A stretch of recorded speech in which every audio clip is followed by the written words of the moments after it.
একটা নায়কের কতগুলো নায়িকা থাকতে পারে? নিশ্চয়ই একটা।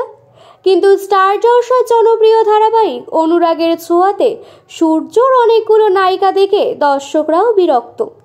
একটা নায়কের এতগুলো নায়িকা, দীপা, মিশকা, হিয়া, এরপর আরও এক নায়িকার আগমন ঘটেছে ধারাবাহিকে।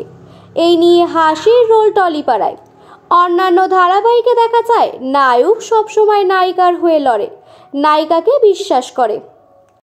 নায়িকাকে যদিও বা প্রথম দিকে নাও বিশ্বাস করে, কিন্তু কিছুদিন পর ঠিক বিশ্বাস করে। কিন্তু সূর্যর ক্ষেত্রে এটা নয়।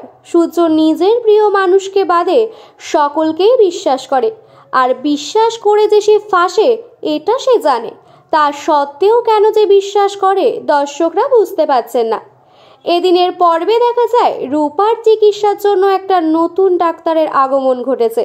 ডক্টরের নাম হীরা। ইরা অর্জুনকে দেখে ভেবেছে দীপার স্বামী অর্জুন। পরে দীপা সঠিকটা বলে, তারপরে অর্জুনের নাম শুনে ইরা নিজেই ক্ষমা চেয়ে নেয়। এরপরে ইরা বলে ইরার মা নেই, ইরার মায়ের স্বপ্ন ছিল বড় ডাক্তার হওয়ার, আর তাই প্র্যাকটিস করছে। ইরা একটা গ্রামের হেলথ সেন্টারে ইন্টার্নশিপ করেছে। সেই সেন্টারে একটা খিটখিটে ডাক্তার রয়েছে, এটা ভেবেই ইরার ভয় হতে থাকে। কিন্তু দীপা তাকে আশ্বাস দেয় ওখানে গিয়ে সে ভালো লাগার, ভালোবাসার মানুষ পেয়ে যাবে। এরপর ইরা দীপাকে জড়িয়ে ধরে গুড বাই বলে চলে যায়। আর এই খিটখিটে ডাক্তারটা হলো সূর্য। এরপরে ইরা টোটো করে এমন এক জায়গায় নামে, সেখান থেকে হেলথ সেন্টারের 5 কিলোমিটার দূরত্ব। নেই কোনো বাস। ইরা গাড়ির জন্য অপেক্ষা করতে থাকে, কিন্তু গাড়ি পায় না। কয়েকজন দুষ্টু লোক তাকে বিরক্ত করে।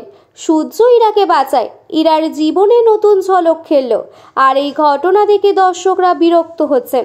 সূর্যর পিছনে তো মেয়ে ডাক্তারদের লাইন লেগে আছে। এবার দেখার এর সাথে কোনো সম্পর্ক গড়ে ওঠে কিনা।